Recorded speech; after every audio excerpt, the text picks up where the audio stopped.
하나님을 믿어온 시간은 길었습니다. 기도도 했고 말씀도 읽었고 예배도 빠지지 않았습니다. 그런데 형편은 나아지지 않았습니다. 오히려 나이가 들수록 불안은 더 커졌습니다. 노후 준비는 부족하고 의료비는 걱정이고 자녀에게 손 벌리기도 조심스럽습니다. 그러다 보니 이런 생각이 듭니다. 내 믿음이 부족한 건 아닐까? 하나님께 제대로 순종하지 못한 건 아닐까? 형편 때문에 신앙까지 의심하게 됩니다. 이 질문은 교회에서 쉽게 꺼낼 수 없습니다. 누군가는 이렇게 말합니다. 믿음이 있으면 축복받는 거야. 기도하면 응답받는 거야. 그 말이 위로가 되기보다 정죄처럼 들립니다. 그래서 더 조용히 묻습니다. 하나님을 믿는데 왜 여전히 이럴까?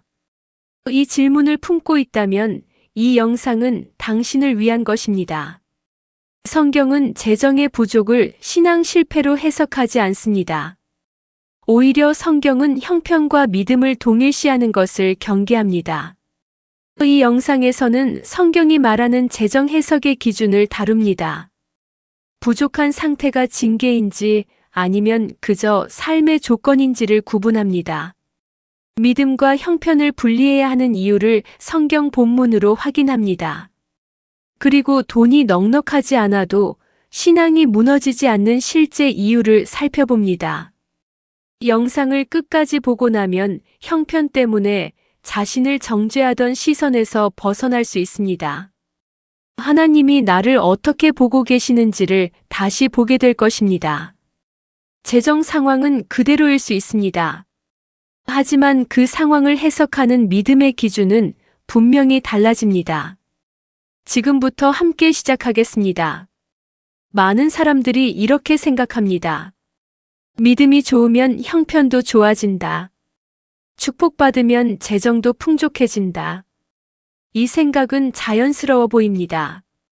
하지만 성경 전체를 보면 이 공식은 성립하지 않습니다.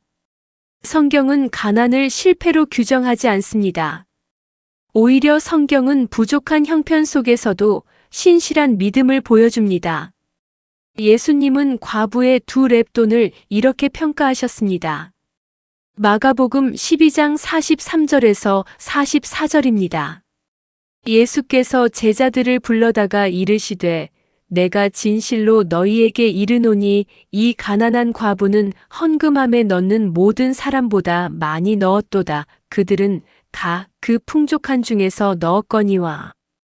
이 과부는 그 가난한 중에서 자기의 모든 생활비 전부를 넣었느니라. 예수님은 이 과부를 칭찬하셨습니다. 형편이 넉넉하지 않다고 책망하지 않으셨습니다. 오히려 그녀의 믿음을 인정하셨습니다.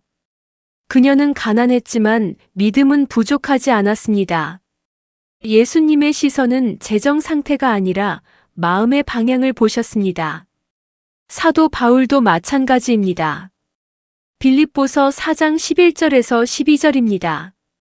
내가 궁핍함으로 말하는 것이 아니니라. 어떠한 형편에든지 나는 자족하기를 배웠노라. 나는 비천에 처할 줄도 알고 풍부에 처할 줄도 알아. 모든 일 곧 배부름과 배고픔과 풍부와 궁핍에도 처할 줄 아는 일체의 비결을 배웠노라. 바울은 궁핍한 상태를 경험했습니다. 그러나 그는 그 상태를 신앙 실패로 해석하지 않았습니다. 오히려 자족하는 법을 배웠다고 말합니다.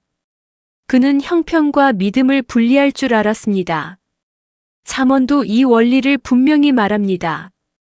잠언 30장 8절에서 9절입니다. 곧 헛된 것과 거짓말을 내게서 멀리 하옵시며 나를 가난하게도 마옵시고 부하게도 마옵시고 오직 필요한 양식으로 나를 먹이시옵소서. 혹 내가 배불러서 하나님을 모른다. 여호와가 누구냐 할까 하오며 혹 내가 가난하여 도둑질하고 내 하나님의 이름을 욕되게 할까 두려워함이니이다. 이 기도는 중요한 진실을 담고 있습니다. 가난도 부유함도 그 자체로는 축복이 아닙니다. 문제는 그 상태가 하나님과의 관계를 어떻게 만드느냐입니다. 가난하다고 해서 하나님이 멀어진 것이 아닙니다. 부유하다고 해서 하나님이 가까운 것도 아닙니다. 성경은 재정 형편을 신앙의 증거로 사용하지 않습니다.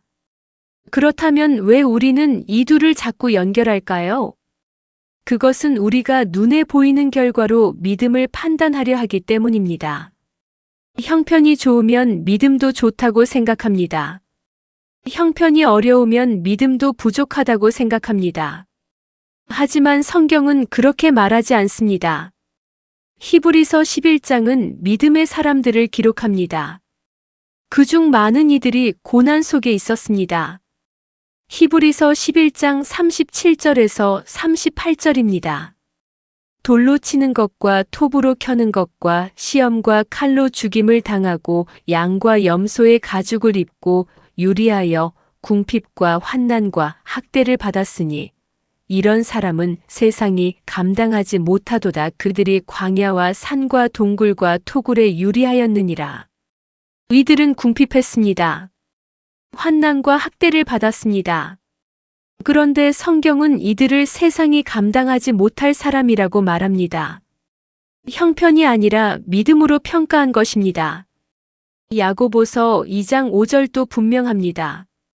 내 사랑하는 형제들아 들을지어다. 하나님이 세상에서 가난한 자를 택하사 믿음에 부유하게 하시고 또 자기를 사랑하는 자들에게 약속하신 나라를 상속으로 받게 하지 아니하셨느냐.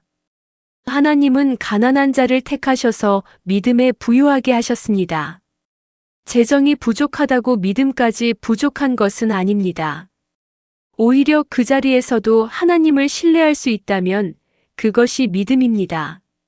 성경은 형편을 신앙의 척도로 삼지 않습니다. 그러므로 당신도 그렇게 해서는 안 됩니다. 형편이 어렵다고 해서 하나님이 당신을 버리신 것이 아닙니다. 형편이 어렵다고 해서 당신의 믿음이 실패한 것도 아닙니다. 성경은 이 둘을 분명히 구분합니다. 그리고 당신도 이제 그렇게 구분해야 합니다. 형편이 어려울 때 많은 사람들이 이렇게 생각합니다. 이게 혹시 징계는 아닐까? 하나님이 나를 벌 주시는 건 아닐까? 이 질문은 무겁습니다. 그래서 분명히 구분해야 합니다. 부족한 형편과 하나님의 징계는 다릅니다. 성경은 이 둘을 명확하게 나눕니다. 먼저 징계는 관계의 회복을 목적으로 합니다. 히브리서 12장 6절입니다. 주께서 그 사랑하시는 자를 징계하시고 그가 받아들이시는 아들마다 채찍질하심이라. 징계는 사랑의 표현입니다. 관계를 끊으려는 것이 아니라 바로잡으려는 것입니다. 그리고 징계에는 분명한 목적이 있습니다. 죄에서 돌이키게 하고 거룩함에 참여하게 하려는 것입니다. 히브리서 12장 10절입니다. 그들은 잠시 자기의 뜻대로 우리를 징계하였거니와 오직 하나님은 우리의 유익을 위하여 그의 거룩하심에 참여하게 하시느니라. 징계는 유익을 위한 것입니다. 거룩함에 참여하게 하려는 것입니다. 그렇다면 부족한 형편은 어떻습니까? 부족은 징계가 아닐 수 있습니다. 부족은 그저 삶의 조건일 수 있습니다. 욥기가 이것을 분명히 보여줍니다. 욥은 의로운 사람이었습니다. 욥기 1장 1절입니다. 우스 땅에 욥이라 불리는 사람이 있었는데 그 사람은 온전하고 정직하여 하나님을 경외하며 악에서 떠난 자더라. 욥은 온전하고 정직한 사람이었습니다. 하나님을 경외하며 악에서 떠난 사람이었습니다. 그런데 그에게 재앙이 찾아왔습니다. 재산을 잃고 자녀를 잃고 건강을 잃었습니다. 욥의 친구들은 이렇게 말했습니다. 이게 다 내 죄 때문이다. 회개하면 다시 회복될 것이다. 하지만 하나님은 그렇게 말씀하지 않으셨습니다. 욥기 42장 7절입니다. 여호와께서 욥에게 이 말씀을 하신 후에 여호와께서 대만 사람 엘리바스에게 이르시되 내가 너와 내 두 친구에게 노하나니 이는 너희가 나를 가리켜 말한 것이 내 종 욥의 말같이 옳지 못함이라. 하나님은 욥의 친구들을 책망하셨습니다. 그들의 해석이 틀렸다고 말씀하셨습니다. 욥의 고난은 징계가 아니었습니다. 그것은 하나님의 주권적 허락 속에 있었던 시험이었습니다. 사도 바울도 비슷한 경험을 했습니다. 고린도후서 12장 7절에서 9절입니다. 여러 계시를 받은 것이 지극히 크므로 너무 자만하지 않게 하시려고 내 육체의 가시 곧 사탄의 사자를 주셨으니 이는 나를 쳐서 너무 자만하지 않게 하려 하심이라. 이것이 내게서 떠나기 위하여 내가 3번 주께 간구하였더니 나에게 이르시기를 내 은혜가 내게 족하도다. 이는 내 능력이 약한 데서 온전하여짐이라 하신지라. 그러므로 도리어 크게 기뻐함으로 나의 여러 약한 것들에 대하여 자랑하리니 이는 그리스도의 능력이 내게 머물게 하려 함이라. 바울에게 육체의 가시가 있었습니다. 그는 3번이나 이것이 떠나게 해달라고 기도했습니다. 하지만 하나님은 떠나게 하지 않으셨습니다. 대신 이렇게 말씀하셨습니다. 내 은혜가 내게 족하도다. 바울의 약함은 징계가 아니었습니다. 그것은 그리스도의 능력이 머물게 하려는 하나님의 방법이었습니다. 그렇다면 어떻게 구분할 수 있을까요? 징계는 죄와 연결되어 있습니다. 하나님은 죄를 지적하시고 회개를 요구하십니다. 하지만 부족은 죄와 무관할 수 있습니다. 부족은 그저 현실일 수 있습니다. 또한 징계는 회개할 때 관계가 회복됩니다. 시편 32편 5절입니다. 내가 이르기를 내 허물을 여호와께 자복하리라 하고 주께 내 죄를 아뢰고 내 죄악을 숨기지 아니하였더니 곧 주께서 내 죄악을 사하셨나이다. 회개하면 용서가 따릅니다. 관계가 회복됩니다. 하지만 부족은 회개한다고 사라지지 않을 수 있습니다. 욥도 회개할 죄가 없었습니다. 바울도 가시를 제거받지 못했습니다. 그들의 부족과 고난은 징계가 아니었기 때문입니다. 그러므로 당신의 형편을 돌아보십시오. 하나님이 지적하시는 죄가 있습니까? 회개해야 할 구체적인 불순종이 있습니까? 만약 그것이 분명하다면 회개하십시오. 그러면 관계는 회복됩니다. 하지만 그런 죄가 없는데도 형편이 어렵다면 그것은 징계가 아닙니다. 그것은 하나님이 허락하신 삶의 조건입니다. 욥처럼 바울처럼 믿음으로 통과해야 할 시간입니다. 하나님은 그 자리에서도 당신과 함께 하십니다. 형편이 어렵다고 해서 하나님이 노하신 것이 아닙니다. 형편이 어렵다고 해서 당신을 징계하시는 것도 아닙니다. 이 구분을 분명히 하십시오. 그래야 불필요한 자책에서 벗어날 수 있습니다. 성경에는 2가지 위험한 해석이 있습니다.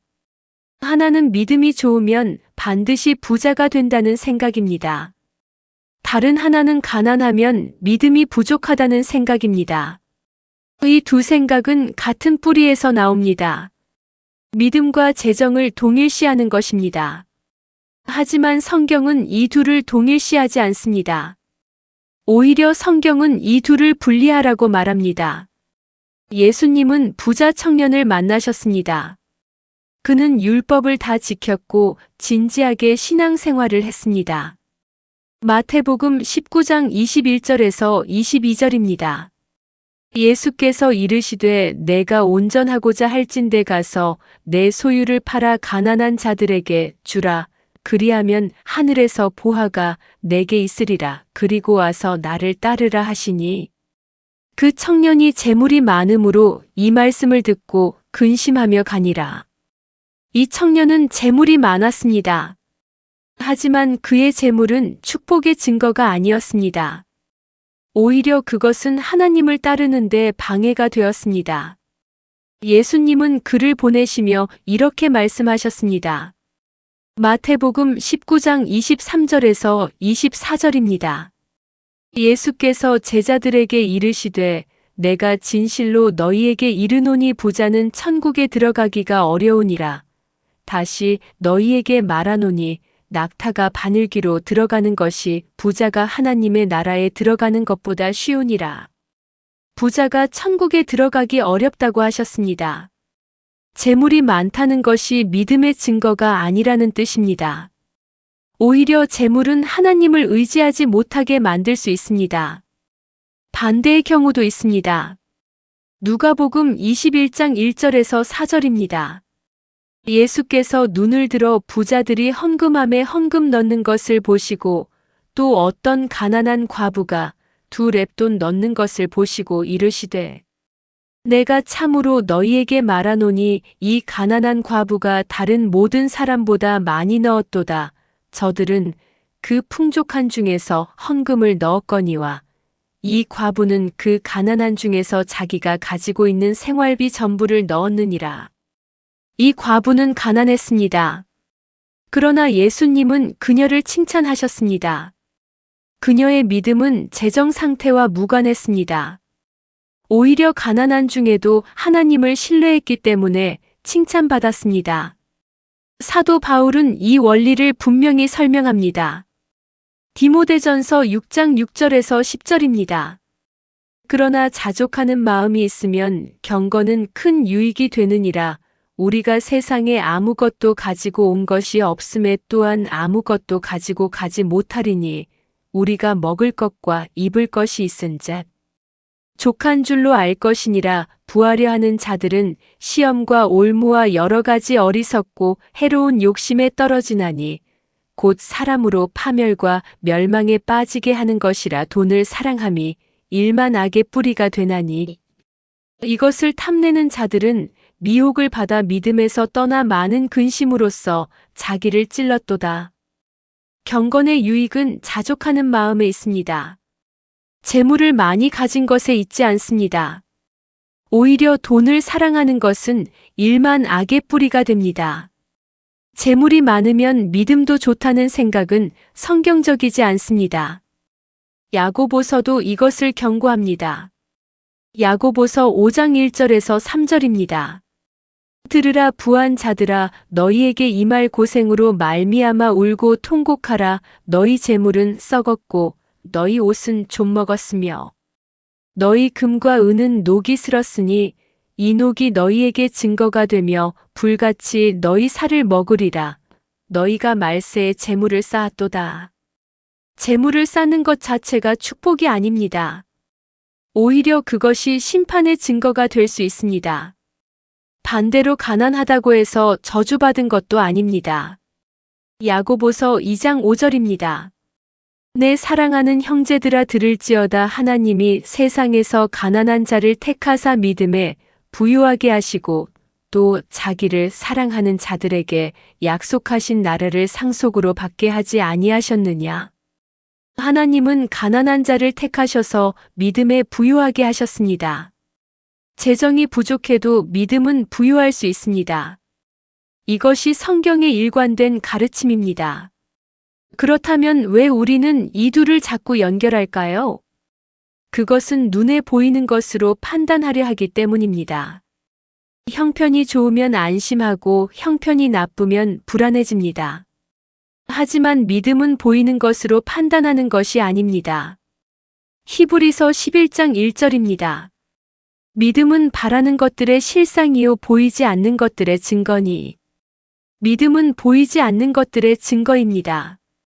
재정 상태는 보이는 것입니다.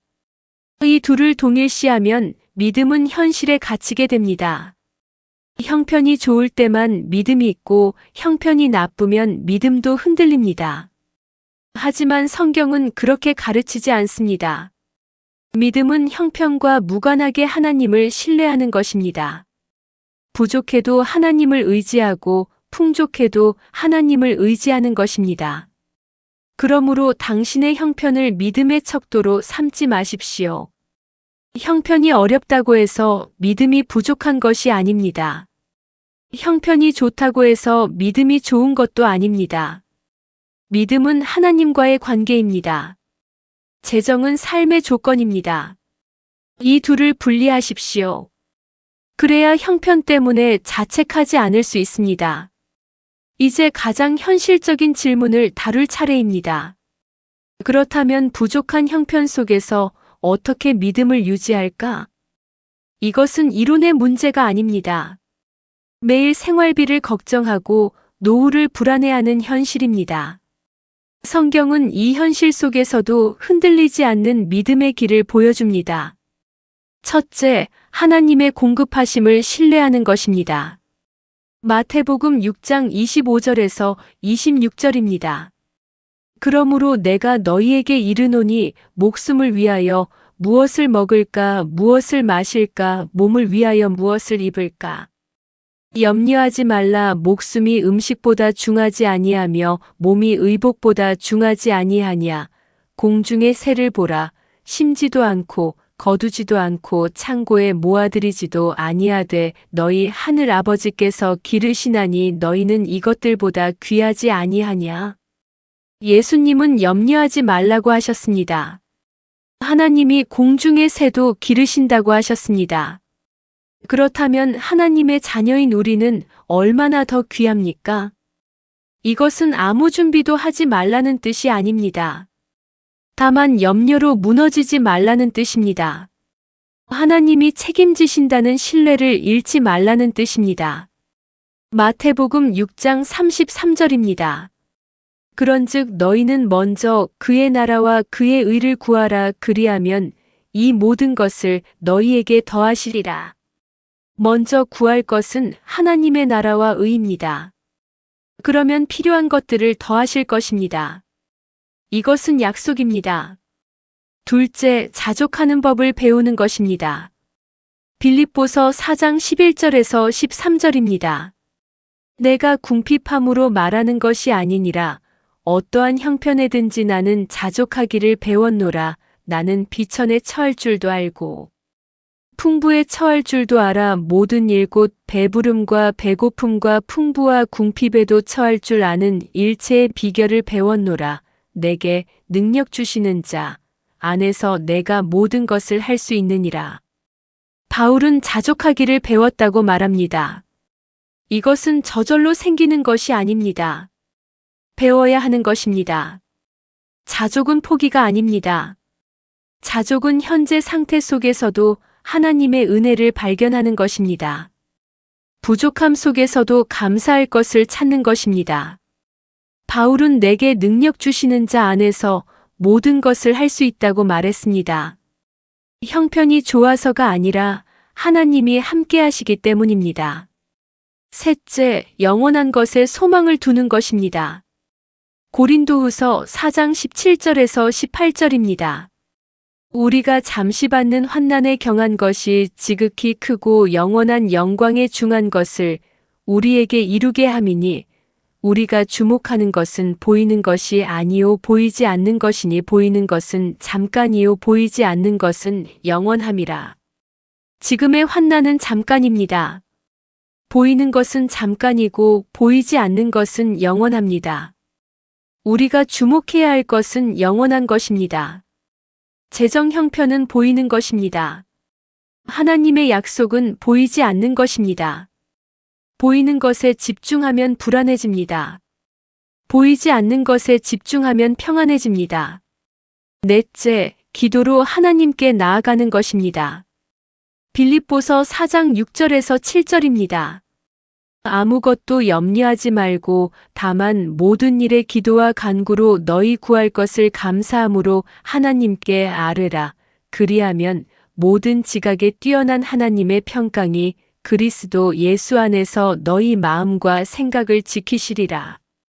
염려하지 말고 기도하라고 했습니다. 재정 걱정을 하나님께 아뢰라고 했습니다. 그러면 하나님의 평강이 마음과 생각을 지킨다고 했습니다. 이것은 현실 도피가 아닙니다. 현실을 하나님께 맡기는 것입니다. 다섯째, 하나님의 신실하심을 기억하는 것입니다. 시편 37편 25절입니다. 내가 어려서부터 늙기까지 의인이 버림을 당하거나 그의 자손이 걸식함을 보지 못하였도다. 하나님은 의인을 버리지 않으십니다. 그의 자손도 걸식하지 않게 하십니다. 형편이 어려워도 하나님은 신실하십니다. 과거를 돌아보십시오. 하나님이 어떻게 인도하셨습니까? 어려운 순간마다 어떻게 도우셨습니까? 그 신실하심은 지금도 변하지 않았습니다. 시편 23편 1절입니다. 여호와는 나의 목자시니 내게 부족함이 없으리로다. 하나님이 목자이시면 부족함이 없습니다. 이것은 재정이 넉넉하다는 뜻이 아닙니다. 필요한 것을 채워주신다는 뜻입니다. 그리고 무엇보다 하나님 자신이 우리와 함께 하신다는 뜻입니다. 마지막으로 이 땅의 삶이 전부가 아님을 기억하는 것입니다. 히브리서 13장 14절입니다. 우리가 여기에는 영구한 도성이 없고 오직 장차 올 것을 찾나니. 이 땅의 삶은 잠깐입니다. 우리에게는 장차 올 영원한 도성이 있습니다. 지금의 형편이 전부가 아닙니다. 하나님이 예비하신 영원이 우리를 기다리고 있습니다. 그러므로 부족한 형편 속에서도 흔들리지 마십시오. 하나님의 공급하심을 신뢰하십시오. 자족하기를 배우십시오. 영원한 것에 소망을 두십시오. 기도로 하나님께 나아가십시오.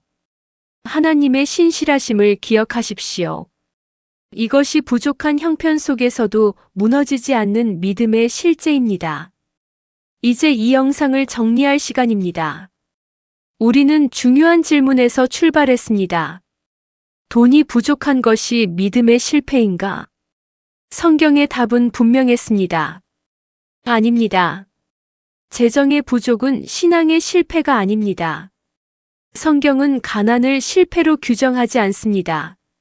오히려 부족한 형편 속에서도 하나님을 신뢰하는 믿음을 보여줍니다. 과부의 2렙돈, 바울의 자족, 욥의 신실함이 그 증거입니다. 우리는 부족과 징계를 구분하는 법을 배웠습니다. 징계는 죄와 연결되어 있고 회개를 통해 회복됩니다. 하지만 부족은 징계가 아닐 수 있습니다. 그것은 하나님이 허락하신 삶의 조건일 수 있습니다. 욥처럼 바울처럼 믿음으로 통과해야 할 시간입니다. 우리는 믿음과 재정을 동일시하면 안 되는 이유를 확인했습니다. 부자 청년은 재물이 많았지만 예수님을 따르지 못했습니다. 가난한 과부는 2렙돈밖에 없었지만 예수님께 칭찬받았습니다. 재정 상태는 믿음의 척도가 아닙니다. 믿음은 하나님과의 관계입니다. 그리고 우리는 부족한 형편 속에서도 흔들리지 않는 실제 방법을 배웠습니다.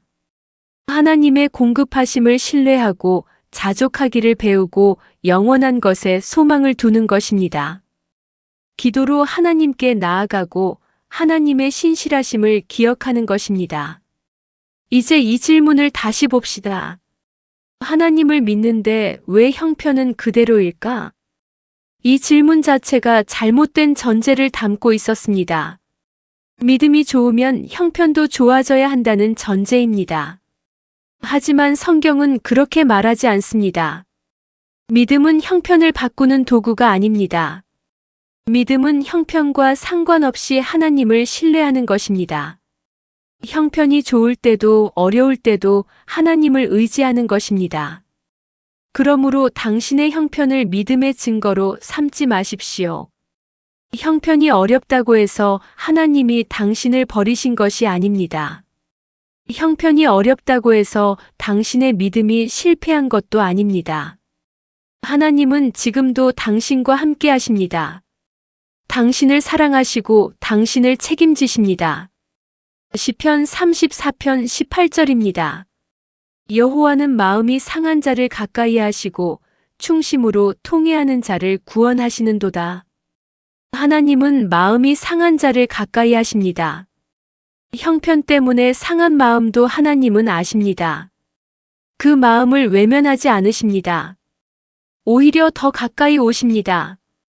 이사야 41장 10절입니다. 두려워하지 말라. 내가 너와 함께 함이라. 놀라지 말라. 나는 내 하나님이 됨이라. 내가 너를 굳세게 하리라. 참으로 너를 도와주리라. 참으로 나의 의로운 오른손으로 너를 붙들리라. 하나님은 두려워하지 말라고 하십니다. 함께 하시겠다고 약속하십니다. 굳세게 하시고 도와주시고 붙들어 주십니다. 이것이 하나님의 약속입니다. 형편은 달라지지 않을 수 있습니다. 재정 상황은 여전히 빠듯할 수 있습니다. 하지만 그 속에서도 하나님은 신실하십니다. 당신을 버리지 않으시고 함께 걸어가십니다. 그러므로 이제 형편 때문에 자책하지 마십시오. 형편은 삶의 조건일 뿐입니다. 그것이 당신의 가치를 결정하지 않습니다. 하나님과의 관계가 당신의 가치를 결정합니다. 하나님은 당신을 형편으로 평가하지 않으십니다. 하나님은 당신을 사랑으로 보십니다. 그 사랑은 형편과 무관합니다. 부족해도 넉넉해도 변하지 않습니다. 이것을 기억하십시오. 당신의 믿음은 형편이 아니라 하나님과의 관계로 판단됩니다. 그리고 그 관계 속에서 하나님은 지금도 당신을 붙들고 계십니다. 이 영상을 끝까지 보신 분들께 감사드립니다. 오늘 우리는 쉽지 않은 질문을 다뤘습니다. 돈이 부족해도 믿음은 실패가 아니다. 이 한 문장이 마음에 남았다면 이 영상은 충분히 가치가 있었습니다. 하지만 이 질문이 오늘로 끝나는 것은 아닙니다. 우리는 살아가면서 계속 비슷한 질문과 마주합니다. 이 상황 속에서 하나님은 어디 계실까? 내가 붙들어야 할 믿음의 기준은 무엇일까? 성경은 이 현실을 어떻게 해석하라고 말할까? 노아 채널은 바로 이런 질문을 함께 다루는 곳입니다. 과장된 축복론도 단순한 위로도 전하지 않습니다. 성경 전체의 맥락과 신학적 균형을 바탕으로 현실 속에서 붙들 수 있는 믿음을 다룹니다. 이 채널은 중년 이후 신앙인이 실제로 겪는 질문들을 외면하지 않습니다. 불안, 상실, 침묵 관계, 재정, 정체성까지 삶의 무게 한가운데를 다룹니다. 그리고 그 자리에서 흔들리지 않는 신앙의 기준을 함께 세워갑니다. 오늘 이 영상이 도움이 되셨다면 댓글로 나눠주세요. 지금 당신이 품고 있는 질문은 무엇입니까? 형편 때문에 자책했던 시간이 있었습니까? 아니면 이 영상을 보고 나서 달라진 생각이 있습니까? 댓글은 단순한 반응이 아닙니다. 댓글은 우리가 함께 이 질문을 붙들고 있다는 증거입니다. 당신의 이야기가 누군가에게는 위로가 되고 누군가에게는 용기가 됩니다. 그리고 이런 질문을 계속 함께 다루고 싶다면 구독 버튼을 눌러주세요. 구독은 단순히 영상을 받아보는 것이 아닙니다. 구독은 흔들리지 않는 신앙의 기준을 함께 세워가겠다는 동행의 표시입니다. 노아 채널은 앞으로도 당신이 마주한 현실 속에서 성경이 말하는 분명한 기준을 전할 것입니다. 알림 설정까지 해두시면 새로운 영상이 올라올 때마다 함께 질문하고 답을 찾아갈 수 있습니다. 그리고 만약 이 영상이 지금 같은 질문을 품고 있는 누군가에게 필요하다면 공유해 주세요. 형편 때문에 신앙까지 의심하고 있는 분들에게 이 영상은 분명한 위로가 될 것입니다. 마지막으로 한 가지만 더 말씀드리겠습니다. 당신의 형편이 어떠하든 하나님은 당신을 사랑하십니다. 형편은 변할 수 있지만 하나님의 사랑은 변하지 않습니다. 그 사랑 안에서 오늘도 한 걸음 나아가시길 바랍니다. 다음 영상에서 또 만나겠습니다. 지금까지 노아 채널이었습니다.